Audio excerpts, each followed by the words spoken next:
800 850 கடாய்ங்க வந்துட்டே இருக்குதுங்க. இன்னும் வந்துட்டே இருக்குது, வெட்டிட்டே இருக்கிறாங்க. அரிசி ஒரு 20 மூட்டை வந்திருக்குங்க நான் வரைக்கும். இந்த இடத்துக்கு 20 மூட்டை, அங்க கோயில் காட்டுல 30 மூட்டை வந்திருக்குங்க. குடல் தனியா, கறி தனியா, தலை காலில் ஏலத்தில் விட்டுருவாங்க. பெரும்பூசை ஆனோடனே சாப்பாடு ஆரம்பிச்சிருவாங்க. 2 மணி ஆயிருங்க. சாப்பாடு, குழம்பு, கறி 3 கொடுத்துருவாங்க. அன்னதானம் அங்க கோயில் காட்டுல அன்னதானம். 18 பட்டி கிராமம் எல்லாரும் அன்னதானத்துல சந்தோஷமா கலந்துக்குவாங்க. இதுல கிட்டத்தட்ட 20,000 25,000 30,000 வரையிலும் ஜனங்க சாப்பிடுவாங்க. அதுக்கான ஏற்பாடுகள் எல்லாம் நாங்க செஞ்சு வச்சிட்டோம். சந்திபாளையங்க. இது அங்காள பரமேஸ்வரி அம்மன் கோவிலுங்க. மாசி மாசம் அமாவாசை அன்னைக்கு திருவிழா வரும். தை மாசம் பௌர்ணமியில வாக்கு கேட்பாங்க. பூ வாக்கு கேட்டு இந்த வாக்கு வந்தா மட்டும்தான் திருவிழா நடக்குங்க. 7 வருஷம் திருவிழாவே வராம இருந்து அதுக்கப்புறம் திருவிழா வந்திருக்குங்க. மக்கள் சுத்தோட்டத்துல எல்லா பக்கம் இருந்தும் வருவாங்க. ஒசூர், மதுரை எல்லா பக்கம் இருந்துமே கடாய் கொண்டு வருவாங்க. அவங்க வேட்டை கடாயின்னு தான் விடுவாங்க. எங்க கோயிலுக்கு விட்டுருவாங்க. மயானக்கரையில கடாய் வெட்டுவாங்க. கடாய் கொடுத்தவங்களுக்கு தனியா விருந்து கொடுத்துருவாங்க. அது போக எல்லா மக்களுக்குமே இங்க விருந்து நடக்கும்.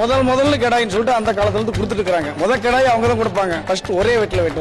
ஜனங்க சுத்தோட்டத்துல இருந்து எல்லாருமே வருவாங்க. யாரு வந்தாலும் விருந்துருங்க. ஆண்கள், பெண்கள், குழந்தைகள், வயசானவங்க யாரு வந்தாலுமே சாப்பிடுவாங்க. மத்தியானம் 1 மணில இருந்து சாயந்தரம் 7 மணி வரைக்கும் விருந்து நடக்குங்க. நீங்க போய் பாத்தீங்கன்னா ஆயிரக்கணக்கா இருப்பாங்க ஒரே டைம்ல பாத்தீங்கன்னாவே. அது போக இங்க கோயிலே இந்த கடாய் கொடுக்குறாங்க இல்லைங்களா, அவங்களுக்கு சாப்பாடு, குழம்பு, கறி அது தனியா கொடுத்துருவாங்க டோக்கன் மூலமா. அது போக சாப்பிடுறவங்க அங்க பாத்தீங்கன்னா ஒரு திருவிழாக்கு 25,000 பேர் 30,000 பேர் கூட சாப்பிட்டு இருக்காங்க. ஈரோடு மாவட்டம் அந்தியூர் வட்டம் பிரம்மதேசம் கிராமம் சந்தியவெளியா குட்கிராமத்தில் இருக்கு.